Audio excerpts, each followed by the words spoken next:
So I was thinking today, have you ever noticed how the ejection sound of Polaroid film is a little different depending upon the camera you're working with? You know, a Polaroid camera sounds a little different than, say, a Mint camera that's been modified, or a camera by Dennis at Chromatic Parts. And older cameras sound different than newer cameras. 600 speed film sounds different than I-type film. And I think a lot of that has to do with the amount of power that's being put into the actual camera itself at the moment of ejection. So I kept hearing this in my head, and I was looking, as you can see right now in the example photographs that I'm showing, at different exposures, different scenes, all that are identical between the three cameras. And what I found is that my main camera by Mint and my Polaroid i2 camera have a slower ejection speed. The Mint a little less so than the Polaroid.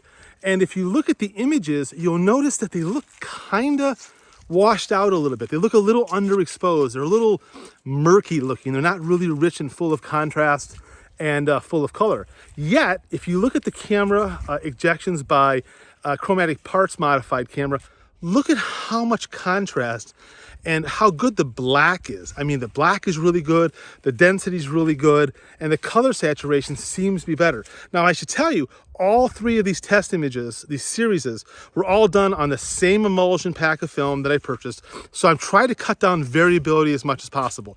Now, I'm not saying I know the answer here or why this is the case. Just to be clear, this is just an experimental thought that I'd like to throw out there for everybody to sort of kick around, and maybe we can have a little community chat about this. If you listen to what I'm about to post next, it's a little bit of video that I created recording the sound of the film ejecting in the three different cameras. And I was able to cut that sound to the moment that the shutter is pressed, to the moment that the sound stops. And I have, in DaVinci Resolve, I went in and I cut those three different audio pieces, and you can see how much faster Dennis's Chromatic Parts ejection is compared to the Mint, and then compared to the i2. And as you remember in the interview that I did with Dennis, he talked about how the batteries that he chose for the power bar were optimized to provide 100% power to the board and to the motor for the ejection. And what I'm wondering is, and this is just something I'm thinking about, does a faster ejection of the film, a solid ejection, you know, proper tensions on rollers and all that, but a faster ejection of the film, get the developer in a more even way and a better way to the actual material waiting to be developed?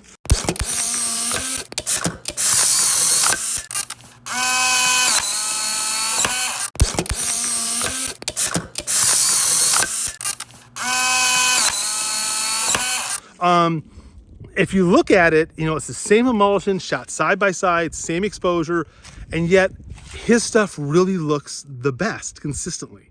And I thought that the Mint was probably a close second, and the i2 was just a little beyond that. As I said, I'm not trying to quantify anything here. I'm not trying to give any answers. I'm just trying to start a conversation about, what do you think? What do you think might be changing the variability between these different images? Because it's quite a bit. And the speed and the amount of power and the calibration and the tension of rollers has a lot to do with it. Another thing to check out is if you look at the marks in the film, are there like any sort of uneven development marks? What I found is that if the film ejects faster and cleaner, there are fewer marks. It's when the film comes out slower that it's an issue. And you really see this, and I know you've seen this before, when you have old 600 speed film or SX70 film that has the internal battery.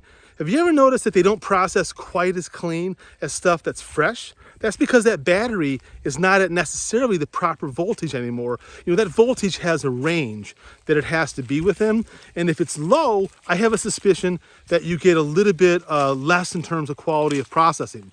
So take a look at the images, see what you think. I'd love to hear your thoughts. Now go shoot some film.